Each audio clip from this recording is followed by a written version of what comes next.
We want to welcome Elliott Sadler back to his home track here in Richmond, Virginia. So welcome back home to Racing Virginia. As we all know, at Richmond Raceway, Elliott Sadler, this is his final race at his home track at Richmond Raceway. So I want to introduce Dennis Bickmeyer, our track president, for a special presentation. Thanks, Brent. Good afternoon. Elliott, we just want to take an opportunity to say thank you, first and foremost. It's been a lot of fun in my 6+ years here to get to know you and to work with you and really just find out the kind of person that you are on and off the track. So we know he's a great competitor. Starting your playoff run here at your home track, we're excited for you. I know our fans are excited for you as well. But I just want to say thank you for being such a great ambassador for the sport. Again, you mean a lot to this community, to the Commonwealth of Virginia, and everything that you do to promote NASCAR in Virginia. So we want to present to you a commemorative plaque here. So I'm sure a lot of you have been covering races at Richmond for a long time. Remember the wooden Commonwealth of Virginia trophy.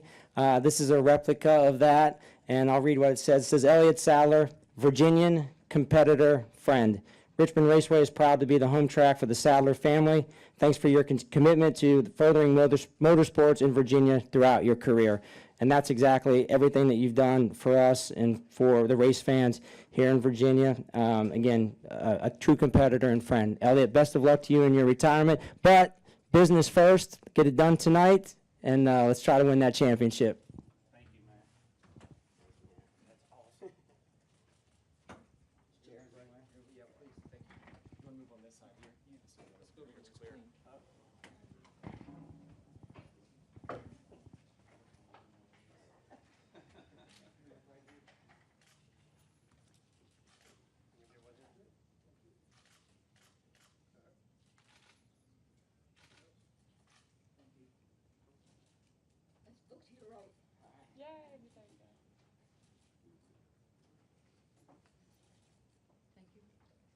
Find a good spot for it in the floor. I do. I got a great place for it. Thank you so much. Sit up. Yeah. How Petty always say sit up, so we want to make sure. That's perfect. And a plaque. That's for that. We'll go ahead and open it up for questions. If you have one, please raise your hand and we will get to you. We'll start here with Kelly. Hey, before I answer that question, Dennis, I just want to say thank you to you and your guys for that. I tell people all the time we're very fortunate to have this racetrack in our area in the Commonwealth, and honestly, not just because you're just standing here and you gave me a cool trophy and plaque, but I think you're one of the best guys in the sport and promoters, and you do a lot for your local communities, and I've been here a lot up here with you, all your community outreach and the things that the Richmond Raceway does here in the city of Richmond, I think means a lot to a lot of surrounding businesses, friends, people, and the people in racing. So it's neat to have a hometown field at my hometown track. But thank you so much, and really thank you for tonight. I have worried Dennis out the last couple of weeks. I got a lot of people coming tonight, more than I've ever had, and you've been very accommodating. So I'll get all those passes back to you tomorrow. Okay. All right, who was it? Evil Knievel? Are you first? Kelly. I'm glad you're doing good, Kelly. Thank you. Kelly Crandall, Racer.com. Switching gears a little bit, going back, it's been 15 years since NASCAR has now made the rule that you cannot race back to the yellow flag. That Loudon race in 2003, you were in that race. I think you may have had a front row seat to what was going on there with guys racing back. What do you remember about that day, and thoughts on whether that was a necessary rule to make for the sport? Oh, 100% a necessary rule. And I remember coming off turn 4, and Dale Jarrett was involved in that, and he was one of my best friends at the time, and the 41 car, and there's a lot going on. And just we don't need that. We have so many other laps that we can race, and so many other parts of the race that we can contend with each other and try to pass. That we got to make this. I mean, this sport's already dangerous enough. We don't need to be flying back to the racing back to the checkered flag. I just I think it was an unnecessary evil at the time, and I was glad to see NASCAR do away with it. And I was involved in it very heavily at the time, in the middle of it, racing each and every week. And I don't think we need anything like that. Do you know something I don't know? Oh, yeah, reminiscing. Yeah, racing back to the caution. Now, and it always put the leader in a tough situation. I mean, even Ross got messed last week at Vegas for letting somebody back on. I mean, who do you let back on and who not? And it's taking that all out of the equation now. So we don't have to hear any lip if we did or didn't let your teammate back by or competitor or whatever. So it's easier now. We'll come right over here, right in the middle. Black shirt, yeah. Yes. Sorry, can't see you back there. Elliott, now that today has arrived, how are you feeling? Talk about your emotions. It's I feel good, man. I feel really good now. I think tonight will be emotional. Dennis has worked it out, and the guys have worked it out, and my kids are giving the command to start your engines, and even messing with my kids this week about it. I was pretty emotional about it, so it's going to be tough tonight. I think my car is going to be full before the race on pit road. I got a lot of family and friends here to watch us in our last hurrah at our home track. I'm good now, because I'm not involved in the moment, but I'm pretty sure pre-race is going to be a little emotional. But hopefully, when I get down in the car with the window net up, we're going to go ahead and try to do the best we can. We want to win this race, and we say that every year we come here. But I got to be smart tonight. We want to have a good run, get all the points we can, and not dig ourselves a hole moving to Charlotte next week. So all in all, Natalie, I've had a great day, and looking forward to tonight. We got a really good race car, and looking forward to tonight. So far so good. We'll go to the cameras up in the back. Mark Davis, NBC 12. Elliott, piggybacking off that a little bit, have you kind of let yourself think about the gravity of getting your first win here in your last race here? I mean, as a competitor, do you let your mind wander there, or is it, do you kind of have to remind yourself to kind of stay focused on just the task at hand? Oh, man, you definitely dreamed about it. I dreamed about getting a win in my last race here, or my last year here, because I knew it was kind of coming, and we had a great run here in the spring and led a bunch of laps and won a stage and run up front most of the night. So, of course, why not, dream a little bit and kind of almost close your eyes and imagine what it would be like to win a race in your home track in your home state. And guys, I've been coming here since I was before I was a year old to watch my uncle race here when it was a half-mile track. So I've been coming here a long time and over 4 decades. So it's it has a different feel this week leading up to it. Kind of knowing this is the last shot we're going to have. But my guys understand that and have been very good to me this week, getting me mentally and physically, prepped and ready to go. And we'll see what tonight brings us. We'll stay up there with the TV folks.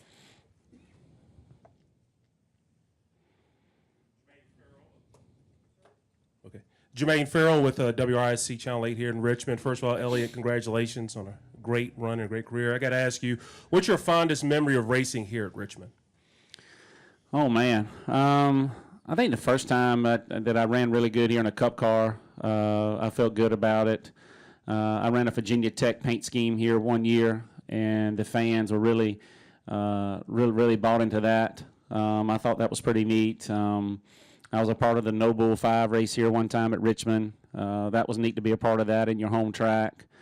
I've got some decent memories throughout races where we've led laps and had a chance to win races. Being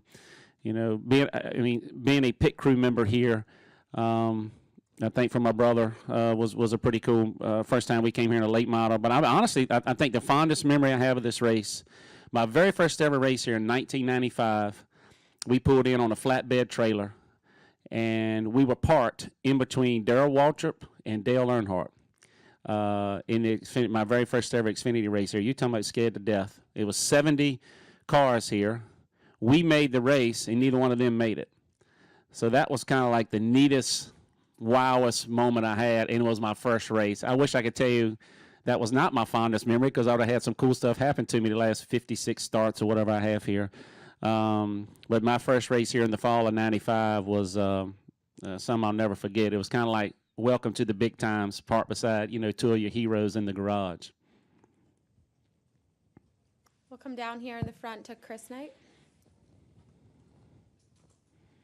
Chris, you got any good rumors, man? Something you want to talk about? No, I'm good. All right, good. Hey, I want to talk about the Roval next week. Yeah. Go ahead. Yeah, is that how you're feeling? No, go ahead, man. Ask your So question. you I'm sound sorry. like- I jumped the gun. They're calling for rain next week. Good. That's awesome. All great. weekend, Friday, Saturday, and Sunday. Really? Yep. I'm going to have engine issues on lap 1 then. Now, I mean, how much of a factor is this going to be in the Xfinity Series playoffs? It's not a cutoff race like it is for Cup, but it is the middle race for you guys in your playoffs. And what are you doing to prepare yourself? Well, I 2 of my teammates tested over there, Bowman and Jimmy Johnson. So I've been watching a lot of videotape from that. Been watching, looking at a lot of their notes and what they said. And I reached out to Jimmy and talked to him a little bit about it and what he thought and what he felt. We were there this week, for media stuff for the playoffs, and we kind of looked at it then and kind of saw it up close and personal. Rain at that place as fast as the corners are going to be with all that banking. That should be fun. That should be a good time. So I can't wait to see what the Cup guys, because us Xfinity guys have to do this all the time. I can't wait to see how the Cup guys react to have to go out there in the rain. So good for them. I'm looking forward to seeing those guys race in the rain on Sunday if it rains for them. Other than that, I mean, we're just trying to do it's an unknown for everybody, Chris. So everybody's in the same boat. Nobody really knows what to expect. But rain should be fun. It's always so much fun on a road course. You think they'll make us race in the rain on the new track? Hell yeah, huh? That's a yes, right? Okay, all right. Yeah, the rain tires work really good. They do a good job. Yep. Are there any additional It's not really questions? the tires; it's the windshield wipers. If they let us have better windshield wipers, we can't see. It's not the tires have good. Tires are fine, but we just can't see in the rain. All right, next question. We'll go all the way in the back. Randy Holman from the Richmond Times-Dispatch. Elliott, to put bookends on it, you gave us your best memories, and what's your worst memory from this track? Oh, definitely 2005. Getting wrecked on the last lap leading the race by Carl Edwards is definitely my worst memory. I mean, we led pretty much that whole race, and he wrecked us off turn 2 coming to the checkered, and I would have won one of these things instead of Dennis having to give me one. I'd have got one of these nice wooden plaques they gave out back then. Any message for Carl? Oh no, that's 14 years ago. Hell, he probably don't even remember it happened. But I mean, it is what it is. But that was, you asked me what my toughest memory of here was, and that was definitely it. Yep. Are there any additional questions for Elliott? All right. Do y'all like this new place? Is it nice in here? How's the food? The food good? Food's good? Okay. All right. Oh, Jerry has one for you.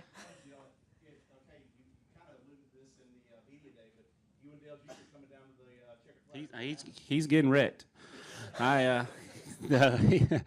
If we have a chance to win tonight, I hope we put ourselves in that position. If he's in front of me, I'll just go ahead and apologize. I'm sorry, especially now that Chris told me it's going to rain all next weekend at the Roval. So that makes tonight's, if whoever wins tonight, if you're part of the chase, makes your week so much easier going into Charlotte. So you just made it that much more of an incentive to go out and run good tonight. And I think Boss Man will understand. He'll understand that. But I tell you what, guys, he's excited to be here tonight. Don't let him.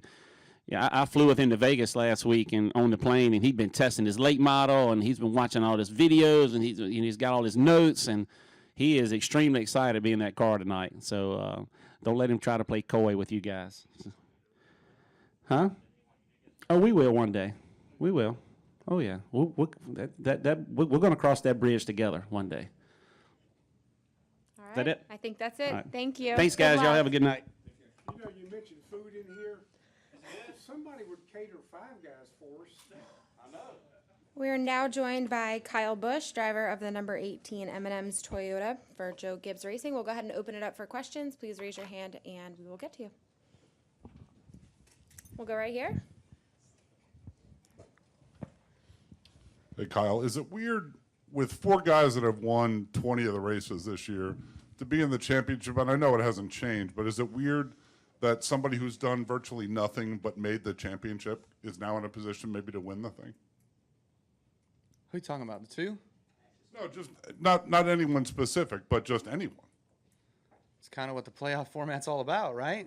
You come into this with guys that have a dominant regular season, and you reset the board, and whoever's good in the final 10 or 3x3x3 to 1 obviously has a great shot to win the championship. So I think everybody kind of plays their season a little differently given the circumstances that we all have, that the rules are set the way the rules are set. Like some guys may actually not bring their best stuff to the racetrack for a given period of time, and then when it's time to really show up and win races, they do that. So who knows? That's certainly not our mentality and the way that we handle things at JGR and at Toyota. So we just try to make sure that we're doing what we can to win and try to win each and every week. Go to Natalie. Kyle, you've obviously had a lot of success here, winning in the spring, but you have yet to win a race in the fall. How do you hope to carry over the momentum from the spring into this weekend? I have no clue. Certainly the fall time is a more important time to be good here, but we just haven't quite been able to pinpoint that and put our finger on that. So overall, we certainly have had good results here at Richmond. We've been good here in the fall. We've had good runs. We just haven't been able to close the deals. So, certainly would like to be able to do that here this weekend and not have to worry about next week at all. But with everything we've had going on so far this year, we've been contenders and we've been strong each and every week and through this entire season. So we just need to get our strength back and be ready for every week. We'll go to Nate, Jeff, and then Claire. Nate Ryan, NBC Sports. Kyle, generally when the playoffs have started the last few years, it seems like the championship teams have taken a step up, and it seemed as if at Vegas, both you and Denny weren't, aside from Eric Jones's pole, you guys weren't really up a level. Were you guys expecting to come out faster at Vegas in the playoff opener, and do you know why you weren't as quick as you wanted to be? Certainly you would expect to come out better than what we did. I'm not sure why or what. I wouldn't call Vegas one of our better racetracks, especially, for me, I finished second there in the spring, but, we kind of ran, 6th, 8th, 10th all day long. And then the last couple of runs of the race, we were able to work our way up towards the front. And that's kind of the same thing that happened this time around. We were up front. We kind of got back in traffic. We had a loose wheel. We tried to come back from that. And then we had the spin with the dirty racetrack, and, just issues kind of evolved. But at least we were able to come back for a salvageable 7th, But, we weren't a dominant force of leading laps and being fast. But name a time at Las Vegas that either of us have been. We'll go down here to Jeff in the front, and then to Claire right next to him. Jeff Gluck from jeffgluck.com. So your car got damaged by the grass. Denny's got destroyed by the grass. Next week at Charlotte, they replaced the grass with some artificial turf. Do you have any sense what that would do to a car if it slides across it? Like, is that a solution that other tracks could look at, or is that not going to help anything? I'm not sure. Let's not be us be the ones to try it out and see somebody else do it. But I think that the best line, we used it last week too in our team meeting when after Denny's deal. I was like, grass should be taller and more. Like, what did I say a couple years ago? I used that in an interview, right? We need more of it, and it should be taller. So that's sarcasm, people. The solution is to pave it entirely, and if you really want the aesthetics of green, paint it green. Otherwise, we'll see what this AstroTurf has to do and if it changes the game or not. I don't know. Claire? Claire B. Lang, Sirius XM NASCAR Radio. We debated a lot what the effect of the crazy Vegas race and the upcoming Roval will have on the night race at Richmond. And maybe we talked too much about that. From a racer's perspective, will it get in the minds and thoughts of the drivers themselves? I'm not talking so much of the strategy of the teams, but it's kind of a weird scenario, these three races. Yeah, obviously every team is going to have their own way of how they set the tone for themselves and how they need to go about this weekend, right? You kind of have a win or nothing kind of with the guys that are in the bottom, obviously. Brad's just in la-la land for the next 2 weeks and can go for broke and try to score more wins. And Truex and myself and Harvick's he's not hurting too bad, but he definitely can't have another one. But overall, you just have to, for us, we just have to come out here and have a solid night. We'd love to go for the win, get a win, and knock ourselves through and not have to worry about next week. But if that doesn't happen, then you finish top 5, even top 10, we'll probably garner you enough points that you shouldn't have to worry about next week. Roval, the fact that the Roval is so crazy coming up, Does that affect your mentality about this race then? No, not really. You don't want to come out of here any different than what I just said. You know, I think that you want to any race that you can have an opportunity to go into with nothing to worry about, then that's how you're going to set yourself up for the previous race, right? Like I said, the guys want to have nothing to worry about that are down in the bottom, so they want to win and move yourself on. If they don't win here, whoever's in the bottom is always going to be worried, and they're going to have the most pressure on them. We'll go right over here to Lee in the front. Hey, Spencer, RacingBoys.com. You have any thoughts about the new leadership in NASCAR? No, not really. Why? Well, I was just, is there anything about the new leadership, anything about, bringing in a new president too? No, not as far as I'm concerned. Obviously, just hoping that things either A, continue to flatten out, or B, turn in the right direction. Obviously, you'd not want to have something that continues a negative downturn. So, I think that change isn't always necessary, but in the case of this, obviously somebody felt it was. So, Steve's now kind of the leader of the group, if you will, and we'll see what happens. As a team owner, do you look at things in two different ways? One, what benefits you from the ownership standpoint, and what benefits you from the driver standpoint? Yeah, I mean, I definitely would take both sides of the fence on that. I would take both sides of the fence on that with me being a driver at JGR, and if I was the owner at JGR, and then me being the owner at Kyle Busch Motorsports, and me being a driver at Kyle Busch Motorsports. So I take it both sides on both sides of that fence, and even in the Xfinity Series to an extent. Obviously not as much anymore, as much as I've been held out of that stuff. So,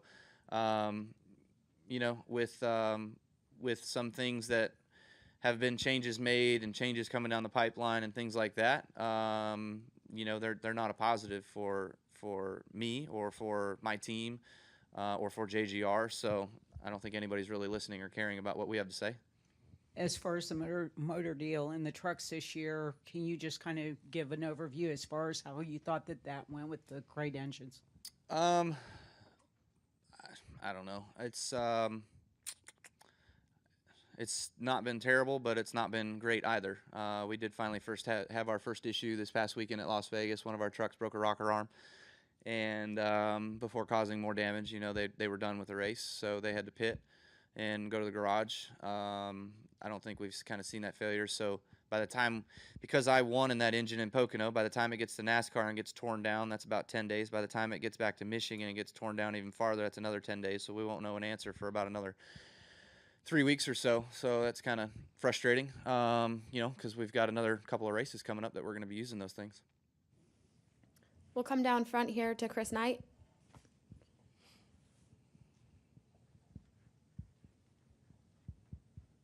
Chris Knight, GetFence.com. Kyle, following up on Lee's question, there's a lot of chatter in the Truck Series garage that if you make it to the Final Four or Homestead, that a lot of the teams would want to have the OEM motor on their side because they feel like it could provide an advantage in case we had a late race restart. Is that something you guys would entertain if Noah makes it to the Final Four? As long as there's an engine provider that'll provide us an engine for that race, sure.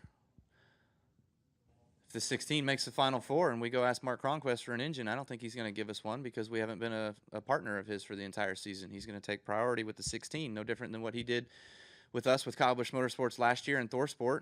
They wanted an engine last year at Homestead for the 88 truck, and he said, no, you guys haven't been a customer of mine, so I'm not giving you a motor. So I don't think we'll have an opportunity to have one. There's no other engine supplier for Toyota out there besides Mark Cronquist. Sounds fair, doesn't it? Are there any final questions? We'll go right Politics, baby. I'm not good at them. They just suck. Sounds like somebody else we all know. Don Jeffrey, CSPN Media. As far as the race goes tonight, after the two practices, what are you going to be talking to your crew chief about as far as what you need for race trim tomorrow? I mean, that's all we worked on in race trim, in practice, was race trim. And so, hopefully being able to be fast and have the speed that we needed in the race, which I felt like was what we did here in the spring. We didn't qualify good. We started in the back, but we marched our way up through the field, and we had a good race. So This time around, hopefully we can qualify better, get ourselves up front, and not have to pass as many cars. But overall, would like to think that so far with the speed that we've shown and the feel that I have in the race car that we're okay for the race tomorrow. I'd say we're top 10. It's kind of hard to judge. There's 2 guys that are kind of good, and then there's about 7 that are in a group, and I'm one of those 7. So, we'll see what happens. We'll go to Wayne, Randy, and then we'll end up with Reed over here. Wayne Epps with the Richmond Times-Dispatch. You've, of course, had a lot of success this season to put yourself in good position. So just what has it been like to watch what Brad has done the last few weeks to, catching fire at the end of the regular season and into the playoffs? It sucks for us. It's good for him. Certainly we had that success earlier in the season, but it's better to have it now and go on that tear. We saw Joey do it, I think, in one of the rounds a couple years ago. He won all 3 races, So obviously this is the time of year to be doing that sort of stuff. So hopefully we can get to that point where we can go out here and win some races. You see your competition being fast and you kind of wonder what they got going on or what they're doing. But I think Martin's kind of summed it up last week, which was he's not been the best car. Certainly they've been good. They've just been able to maximize their opportunities and get in the right spot at the right time and get to victory lane. So they've been doing all the right things. Come down here to Randy. Randy Hallman, Richmond Times-Dispatch. Kyle, looking ahead, and it's a bit long range now, but there's talk of rain possibly next weekend. What's your thoughts about racing in rain on the Roval? I hope to have a 60-point advantage on the bottom 4, so I don't have to worry about it. I don't know if that's going to be too much fun. I mean, you talk about why don't we race ovals with cup cars and with rain tires and stuff like that. I thought the highest speed corners we're having at next week's race are the ovals. So watch this. Are there any additional questions for Kyle? Go over there to Nate. So Las Vegas was regarded as a pretty good race. Indianapolis had decent finish. Bristol was pretty well regarded. As NASCAR looks ahead to 2019, are you hoping that... Are you reviewing the JeffGluck.com poll yeah, this week? Very reputable, reliable source. Reliable source, got it. The fans seem to love this racing, according to JeffGluck.com. And as NASCAR reviews the 2019 rules, are you hoping that they factor in that the 2018 rules seem to be on a pretty good run here? I would like to think so, but I doubt it. I think... Has the racing really been better, or has the people covering it done a better job covering the racing?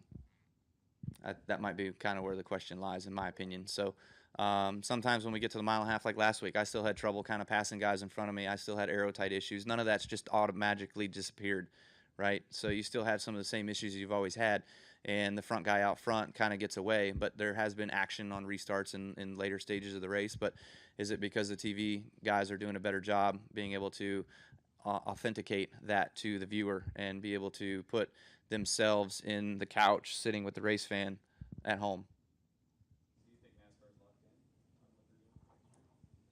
Are they locked in? As far as I'm concerned, that's what I've been told.